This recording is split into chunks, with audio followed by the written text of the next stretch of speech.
Hello everyone, আসসালামু আলাইকুম। সবাইকে ঈদ মোবারক। কে কোথায় থেকে ঈদ কাটাচ্ছেন অবশ্যই কমেন্টে জানাবেন। তো আমি আমার শ্বশুরবাড়ি থেকে ঈদ পালন করছি এবার। তো এই যে দেখেন, আমার দুই মেয়ে সকালবেলা উঠেই রেডি হয়ে একদম সেজেগুজে অস্থির। আর এই দিকে আমাদের গরু কাটাকাটি করছে, গরু জবাই হয়ে গেছে। তো এইদিকে আমি শরবতের বানানোর দায়িত্বে ছিলাম। আমার শ্বশুরকে শরবত বানিয়ে দিলাম, এবং এখানে যারা যারা এত পরিশ্রম করে গরু কাটছে, গরু বানাচ্ছে, তাদের জন্য আমি শরবত বানিয়েছিলাম এবং খাওয়িয়েছিলাম তাদেরকে। এদিকে আমার শ্বশুরের শরবত খাওয়া শেষ এবং আমি গ্লাস নেওয়ার জন্য দাঁড়িয়েছিলাম, তাদের বাধ্য বৌমা।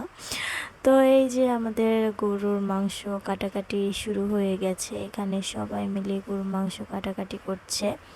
এদিকে আমার ছোট যা তাদের সবার জন্য পান বানাচ্ছে, কারণ কাজ করছে তারা, তাদের জন্য পান শরবত দেওয়াটা উচিত। আর এই দিকে মহিলারা সবাই মিলে, যেমন ভাবি, চাচি, এরা সবাই মিলে আপনার ভুঁড়ি নিয়ে ব্যস্ত, ভুঁড়ি পরিষ্কার করা নিয়ে ব্যস্ত তারা।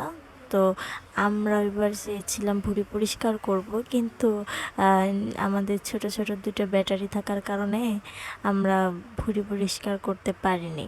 তো এই যে কত সুন্দর করে ভুঁড়ি পরিষ্কার করছে, দেখুন। ভুঁড়ি পরিষ্কার করা দেখতে অনেক ভালো লাগে, কিন্তু করতে ভালো লাগে না। এদিকে আমার শাশুড়ি ভুঁড়ি গরম পানি থেকে তুলে তুলে এনে দিচ্ছে, এবং আপা ভুঁড়ি পরিষ্কার করছে।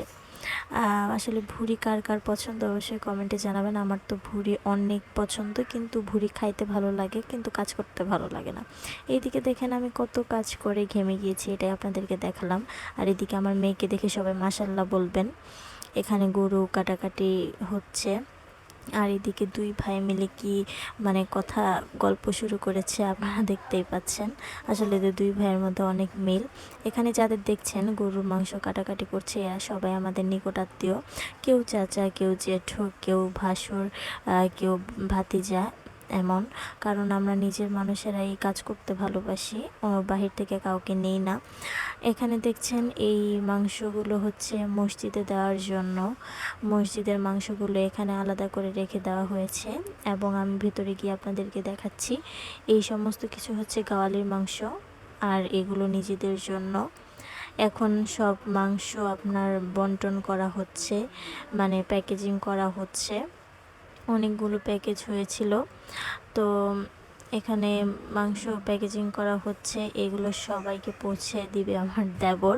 ও সবসময় এই দায়িত্বে থাকে, সবাইকে পৌঁছে দেওয়ার দায়িত্বে থাকে। তো এই সমস্ত কিছু আমাদের আত্মীয় স্বজনের জন্য।